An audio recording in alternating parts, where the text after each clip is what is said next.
Hello aspirants, welcome back to banking master. അപ്പം ഞാനിന്ന് text ബുക്കിൽ റീസണിങ് എബിലിറ്റി കമ്പ്യൂട്ടർ അപ്ലിക്കേഷൻസിന്റെ സെക്ഷൻ മോക്ക് ടെസ്റ്റ് അറ്റംപ്റ്റ് ചെയ്തിട്ടുള്ളത് SBI ക്ലർക്ക് മെയിൻസിന്റെ ആണ് കേട്ടോ. അപ്പൊ അതിൽ ഓവറോൾ പെർഫോമൻസ് സമ്മറിയാണ് നിങ്ങൾ ഈ കാണുന്നത്. അപ്പൊ അതിൽ എനിക്ക് സ്കോർ ചെയ്യാൻ വേണ്ടി പറ്റിയത് 34.8 ആണ്. ഔട്ട് ഓഫ് 60 സ്കോർ ചെയ്യാൻ വേണ്ടി പറ്റിയിട്ടുണ്ട്. കുഴപ്പമില്ലാത്ത സ്കോറാണെന്ന് തോന്നുന്നു. ആൻഡ് അറ്റംപ്റ്റ് ചെയ്തത് 34 അറ്റംപ്റ്റ്സ് ആണ് ഞാൻ കൊടുത്തത്. ഓക്കെ, അപ്പോൾ 34.8 ആണ് സ്കോർ വന്നിട്ടുള്ളത്. അപ്പൊ ഇവിടെ സെക്ഷണൽ സമ്മറി നിങ്ങൾക്ക് കാണാം, ആക്യുറസി കാണാം. ആക്യുറസി 88.24 ആണ്. സെക്ഷണൽ സമ്മറി ഒക്കെ ക്ലിയർ ആണ് എടുക്കുന്നത്. അപ്പൊ സമയം എടുത്തിരിക്കുന്നത് 45 മിനിറ്റ് തന്നെയാണ് കേട്ടോ. അടുത്തൊന്ന് എത്ര കറക്റ്റ് ആണെന്ന് നോക്കാം. ഓക്കെ, അപ്പൊ എത്ര കറക്റ്റ്? 30 കറക്റ്റ് ആണ് വന്നിട്ടുള്ളത്, 4 എണ്ണം തെറ്റാണ് വന്നിട്ടുള്ളത്. 30 കറക്റ്റും 4 റോങ്ങും ആണ് വന്നിട്ടുള്ളത്. അപ്പൊ അതില് 34.8 ആണ് മാർക്ക് വന്നത്. കാരണം 50 ക്വസ്റ്റ്യൻസും 60 മാർക്കാണല്ലോ, 10 മാർക്ക് എക്സ്ട്രാ ആണ്. അപ്പൊ ഓരോ പസിൽസിനും 1.2 മാർക്ക് ഒക്കെ ഉണ്ടായിരുന്നു. അതുകൊണ്ടാണ് സ്കോർ കൂടുതൽ വന്നിട്ടുള്ളത്. 30 കറക്റ്റിന് 30 മാർക്ക് അല്ല കിട്ടിയിട്ടുള്ളത്, 34. ചില പസിൽസിന് മാത്രമേ അത് ഉണ്ടാവും. ചിലപ്പോൾ 30 കറക്റ്റും 30 സ്കോർ വരാം. ചില ക്വസ്റ്റ്യൻസിന് മാത്രം 1.2 ഒക്കെയാണ്. പസിൽസ് കുറച്ചും കൂടി ടഫ് പസിൽസ് ആണ് ചെയ്യുന്നതെങ്കിൽ അതിന് 1-നേക്കാളും മാർക്ക് കൂടുതലായിരിക്കും. അതുകൊണ്ടാണ് സ്കോർ കൂടാം. അപ്പം അങ്ങനെയുള്ള പസിൽസ് ആണ് ചെയ്തത്. ഈസി പസിൽസിന് മാത്രമായിരിക്കും 1 മാർക്ക് പെർ ഓരോ ക്വസ്റ്റ്യന് ഉണ്ടാവാം. പക്ഷെ ഇത് 1.2 മാർക്ക് ഉണ്ടായിരുന്നു ഓരോ ക്വസ്റ്റ്യന്, പസിൽസ് ക്വസ്റ്റ്യന്.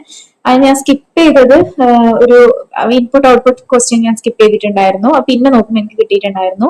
അതേപോലെ തന്നെ ഒരു മീനിങ് ഫുൾ വേർഡിന്റെ ക്വസ്റ്റ്യനും തെറ്റിപ്പോയിട്ടുണ്ടായിരുന്നു.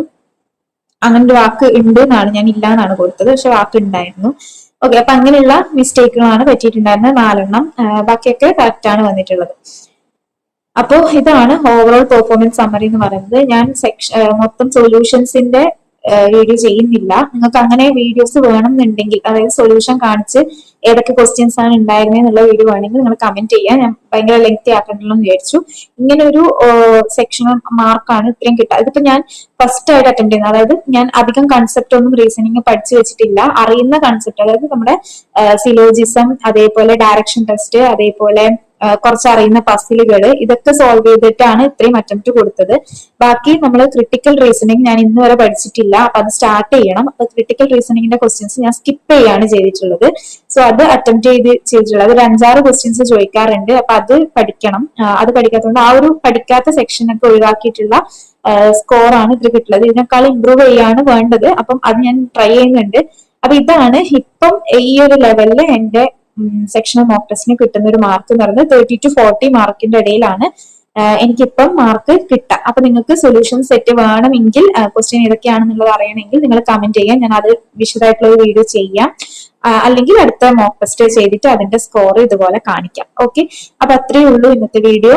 അപ്പൊ എല്ലാവരും പ്രാക്ടീസ് ചെയ്യുക. മാക്സിമം 45 മിനിറ്റ് മാക്സിമം സ്കോർ ചെയ്യാൻ വേണ്ടി ശ്രമിക്കുക. അത് പ്രാക്ടീസിൽ കൂടെ മാത്രമേ കിട്ടൂ. സോ എല്ലാവരും ചെയ്യുക. Okay, thank you.